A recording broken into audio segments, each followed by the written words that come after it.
Hæ, Guðrún Bergmann hér. Ég er mætt með stjörnuspekiskýringar og annarkvort er ég mjög tæknilegu klaufi eða ég kann ekki alveg á kerfi virkaði ekki fyrir mig í dag því ég ætlaði að deila skjánum með Guðs sýningu kortið fyrir tunglið þegar það verður fullt núna þann 18.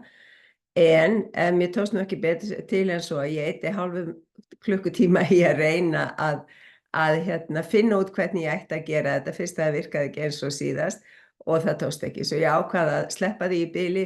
Þið geti kíkt inn á vefsíðuna mína þar sem er grein með skýringu fyrir tungli og þar getið þið séð myndina. En að ég vonaði hafi notið helgarinnar vegna þess að það var mjög fín afstaða á milli Venusar og Júpiters og þetta er svona bæði félagslega gott og eins getur það fyllt í ýmiss konar velgengni og annað þess að það kemst í kastljósið sem hefur ekki verið þar áður og bara svona gott fyrir samskipti manna á milli. En sem sagt aðfaranótt næsta þriðjudags þann 18. að klukkan 2:34 að þá verður tunglið fullt og svipaleyti eða kannski einhverjum tímyndu seinna þá verður deildarmyrkvi á tungli í hámarki. Og eins og alltaf á fullu tungli þá er sólin í 180 gráðu spennuafstöðu við tunglið og er þess vegna á 25 gráðum í Meyju vegna þess að tunglið er á 25 gráðum í Fiskum. Og áhrifa frá sólar og tunglmyrkvum gætir yfirleitt í mánuð áður en þeir verða og í alltaf 6 mánuði eftir að þeir verða. Og þótt þetta sé bara hlutamyrkvi, þá er hann mjög áhrifamikill og hann er mjög áhrifamikill vegna þess að hann er í Fiskum, þar sé að tunglið er í Fiskum og fiskarnir eru síðasta merkið í stjörnumerkjahringnum og er þá táknum endaloka einhvers og í rauninni eru myrkvar alltaf táknum endaloka einhvers og eitthvað nýtt er að byrja. Því það er svona eins og tjaldið sé dregið fyrir og svo er það dregið frá og þá kemur einhver ný mynd. En myrkvum geta líka fylgt eða fylgja yfirleitt varanlegar breytingar en af því að það er ofurtungl núna við þennan myrkva sem þýðir að tunglið er mjög nálægt jörðu, þá má gera ráð fyrir eða að það sé alltaf sterkar líkur á jarðskjálftum og það hafa verið jarðskjálftar í Papúa Nýju Gíneu núna upp á síðkastið, dálítið mikið öflugir, en við vitum ekki hvort að jörðin ætlar eitthvað að hrista sig hér. Það kemur í ljós á þriðjudaginn eða næstu dag þar á eftir. En síðustu myrkvar í Meyju og Fiskum voru á tímabilinu frá mars 2016 og fram til febrúar 2017. Svo það gott að rifja upp hvað var að gerast þá vegna þess að gæti gefið okkur einhverju hugmyndum hvers er að vænta núna. En Meyjan og fiskarnir eru nokkurs konar heilsuöxull og þess vegna er þetta fulla tungl mjög tengt heilsun okkar, ekki síst vegna þess að tunglið er í samstöðu Neptúnus á 28 gráðum í Fiskum. Neptúnus stjórnar fiskunum og bæði Neptúnus og fiskarnir tengjast ónæmiskerfi líkamans og sogaðakerfi hans og sogaðakerfið er náttúrulega annað stærsta hreinsikerfi líkamans á eftir þörmum og ristli. Meyjan tengist hreinsun og afeitrun og er mjög tengd þörmum og örveruflóru hans. Neptúnus og fiskarnir eru mjög tengdir eitrun, annaðhvort í okkur sjálfum eða eitrunum í vatni eða höfum. Fullt tungl getur líka tengst flóðum og þar sem ofurtungl er að ræða þá togkraftur tunglsins mun meiri en vanalega á fullu tungli. Ég fór í gönguferð á sunnudagsmorgun og þá sást greinilega hvað mikill munur á milli flóðs og fjöru þessa dagana og samt var flóðið byrjað að koma aðeins inn. En Neptúnus og fiskarnir eru líka mjög tengdir fjölmiðlum og öllum tálsýnum, svikum og lygum sem þar kunna vera. Þetta ofurtungl er líka mjög nærri jörðu svo það kemur til með að skína mjög skæru ljósi á allt það sem fjallað hefur verið hér að framan. Hvers konar heilun er mjög mikilvæg á þessu tímabili, einkum heilun á örveruflóru þarmanna, auk þess sem hugleiðsla, tónlist og hvers konar hreyfing er mikilvæg fyrir líkamann. Andlegt næmi getur líka aukist mjög á þessu tímabili því við þurfum að fara að sjá okkur sjálf sem andlegar verur og tengjast meira innsæi okkar og draumum, en það má meðal annars gera með því að halda draumadagbók. Norðurnóðan, sem er táknað fyrir sameiginlega framtíð mannkyns, er enn í hrútnum, en fer yfir í fiskana í janúar á næsta ári. Suðurnóðan, sem almennt er ekki teiknuð inn á stjörnukortin, er alltaf í 180 gráðu spennuandstöðu við norðurnóðina. Svo hún kemur þá til með að fara úr voginni yfir í meyjuna, því öxulnóðan er alltaf á milli andstæðra merkja. Norðurnóðan er á 6 gráðum í hrútnum núna í samstöðu við dvergplánetuna Salacia sem er á 10 gráðum í hrútnum. Plánetan Salacia er nefnd eftir eiginkonu Neptúnusar en hún býr yfir hafmeyju orku og tengist ljósinu sem merlar á yfirborði sjávar frá tungli og sól og þess vegna þeim ljóseindum sem er að koma til okkar og að ljósið þarf leiðni, svo að vatn er mjög mikilvægt, það er mikilvægt fyrir okkur að drekka mikið vatn núna. En það þarf að vera ákveðið salt líka sem við notum og mjög margir er að nota keltneska saltið eða Celtic salt. Ég hins vegar hallast alltaf að Himalaya saltinu og geti þess að salta matinn minn vel og set stundu jafnvel salt út í vatnið sem ég drekk. Í raun mynda Salacia og norðurnóðan í hrút og suðurnóðan í samstöðu dvergplánetuna Makki, svo Mars í Krabba og dvergplánetan Ceres í Steingerð, kardinálakross eða stóran ferning í kortinu þótt það sé ekki teiknaður inn á það. Hann getur tengst mjög uppskeru í heiminum og því að víða hefur hún og önnur fæðuframleiðsla orðið fyrir áföllum, meðal annars vegna öfgafulls veðurs og skemmst er að minnast þess að í vor þá kom mikið hret og það snjóaði og það voru kindur og lömb sem fettu í kaf, þannig að það voru sumir bændur sem töpuðu miklu fé, þannig að það er auðvitað partur af fæðuframleiðslunni sem hefur orðið fyrir áföllum. Það sem getur gerst þegar fólk fyrir að uppgötva þetta er að það getur leitt til reiði, vegna þess að Mars er í Krabba og krabbinn snýst að sjá aðra og fæða þá eða næra, hvort sem sú næring tengist tilfinningalegri næringu eða annarri næringu. Marsinn, hann tekur það vel 2 ár að fara 1 hring í kringu sporbaug sinn og er þá í svona 6 til 7 vikur í hverju merki fyrir sig. Nú er hann í Krabba og verður þar og í ljóninu þar sem hann fer upp að 6 gráðum í næstum 8 mánuði.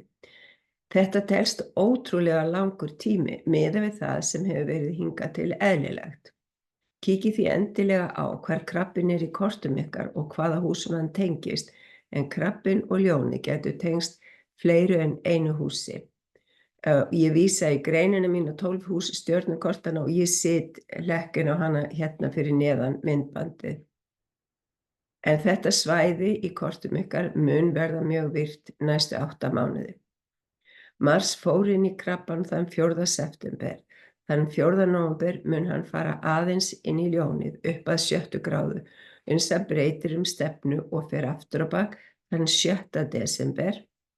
Þannig hann er þarna í rúman mánuð og verður komin aftur inn í Krabbann þann 7. janúar og verður þar fram til 18. apríl á næsta ári. Þann 5. nóvember verða forsetakosningar í Bandaríkjunum. Þann 7. nóvember eru líkur á að þær kosningar verði staðfestar og þann 7. janúar er hefð fyrir því að nýtt forseti taki við völdum. Afstaða Mars í Krabba gæti haft einhver áhrif á þetta ferli.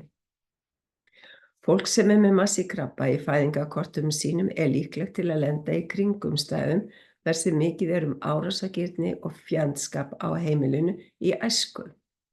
Barn sem er með Mars í Krabba er því mjög vart sig og ef það upplifir einhverja árás eða fjandskap sem beita á það eða einhverju sem það elskar, liggur við að það lemji áður en það verður lamið. Eðliskvöð þess er að verja fjölskylduna og þá sem það elskar. Þeir sem eru með Mars í Krabba í fæðingarkortum sínum eru líka líklegir til að sækja í herþjónustu því þeir vilja vernda heimaland sitt.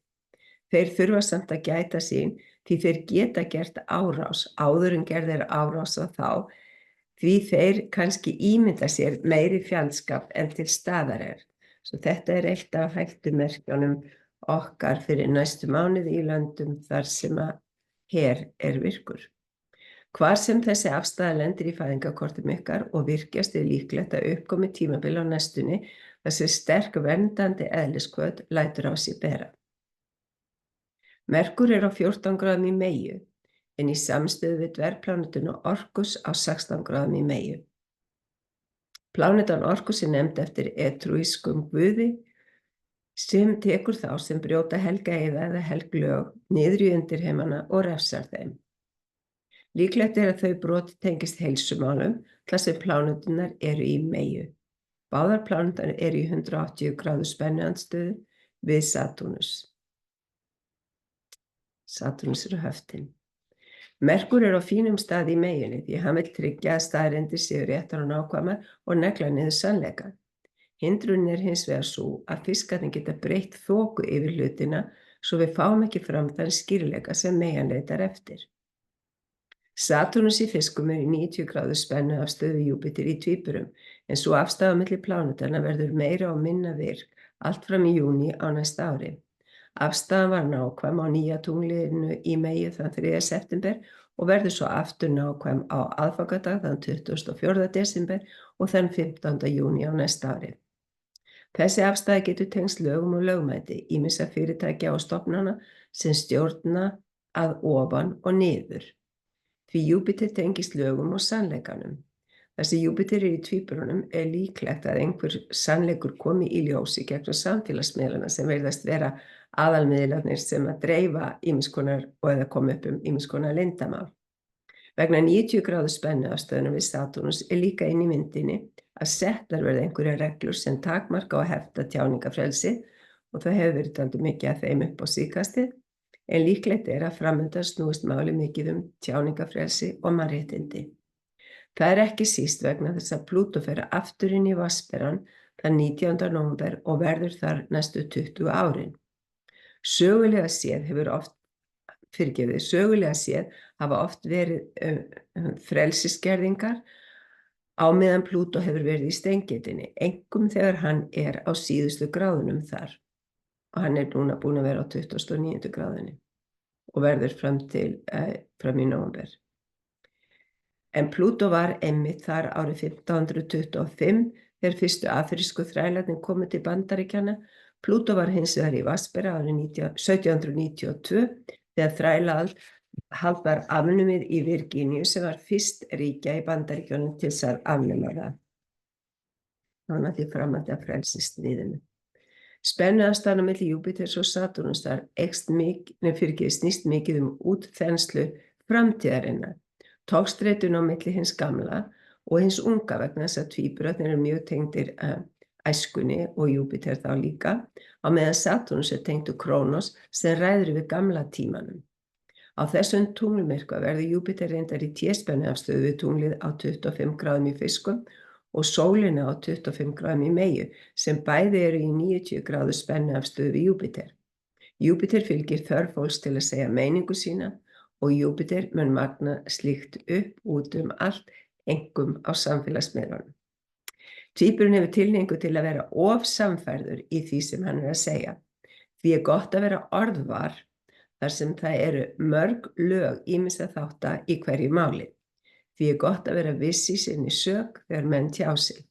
Leggja sig fram að beita ekki dómhörku því það leiðir til aðskilnaðar og togstreitu hver hafi rétt fyrir sér og hver ekki. Í kortinu stór þríhyrningur í jarðarmerkjum því Úranus á 27 gráðum í Nauti, sólin á 25 gráðum í Meiu og Plútó á 29 gráðum í Steinget. Þar sem allar þessar plánetur í jarðarmerkjum snýst orka þeirra að gera hlutina raunverulega. Þessi afstaða geti tengst nýjungum í landbúnaði og ræktun, einkum þar sem Úranus í Nauti. Plánetan reyndar í samstöðu við dvergplánetuna Sedna, en hún tengist mjög því að sleppa tökum á því gamla til að hið nýja komi stað. Hugsanlega getur þessi afstaða líka tengst frekari þróun í rafmynt hvers konar og kannski þeirri hugsun okkar að við þurfum að sleppa alveg pappírseðlunum. Í rauninni erum við búin að vera með rafmynt mjög lengi vegna þess að við erum að nota kort, við erum ekki að meðhöndla neina peninga eða við erum bara að reiða fram síman, þannig við erum orðin í rauninni ótengd peningum, í tala um smámynt og seðlum, þannig við erum orðin óvön að nota, þannig þetta er svona smátt og smátt búið að vera að þjálfa okkur í að sætta okkur við það að rafmyntin er að koma. En það er líklegt að þetta verði á meðan Úranus er í nauti vegna þess að nautið er tengt fjármálum og gjaldmiðlum. Annars styður við breytingu í fjármálakerfinu er að Venus er í Voginni sem er hennar eigin merki og í 90 gráðu spennuafstöðu við Plútó, svo við megum vanta grundvalla breytinga á rafmiðlum á einhvern veginn. Því Plútó hann brýtur niður og kemur svo upp með eitthvað lít og undirbúningur á rafmynt er búin að vera í gangi mjög lengi. Orkan í heiminum er að hækka og tíðnin að breytast, meðal annars vegna sólgosa sem lítið er talað um. Þau hafa verið í gangi mjög mikið upp á síðkastið og það er eiginlega hvergi fjallað um það, allavega ekki í fjölmiðlum hér á landi. Mannkynið er á fullum hraða að umbreytast í gegnum ferli sem þau hefur aldrei farið í gegnum áður. Ljóseindir eða fótonljós sem koma frá blossum eða gosum á sólinni og allar þær upplýsingar sem að koma frá öðrum stjörnuþokum eða galaxíum eru að hafa áhrif á efnislíkama okkar og umbreyta þéttleika hans svo líkamar okkar verði meiri ljóslíkamar og verði að sönnum íbúum vetrarbrautarinnar. Gera má ráð fyrir að það verði því stórstígar breytingar í því ferli næstu mánuði eða fram til áramóta.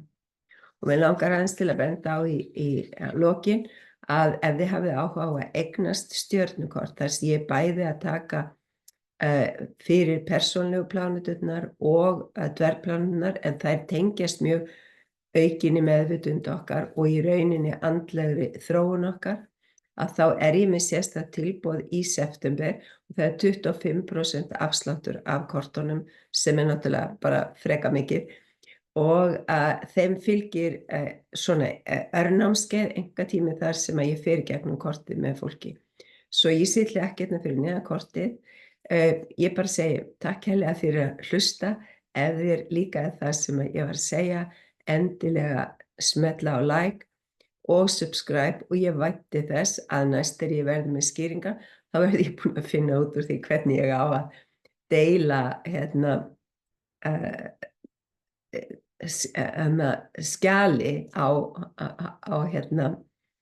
á Zoominu svo ég geti sýnt ykkur kort og það er svolítið fyndið, ég verði að bæta við hérna í restina að ég fór til miðils í gær, ég er að taka þetta upp á sunnudegi og í gær var laugardagur og ég var á heimsljósmessunni, ég fór til miðils og á miðilsfundinum þá mætti maður minn fyrrverandi ásamt hundinum okkar þannig að það var mjög mikið að gerast þarna, það var fjölskyldufundur og hann sagði að ég þyrfti að hlæja meira en ég gerði það stundum að ég hlæði upp úr þurru þegar að ég er ein og það gerði ég einmitt áðan þegar ég gat ekki alveg sama hvað ég reyndi deilt skjánum til þess að hafa kortið þegar ég var að fara í gegnum þessa skýringar.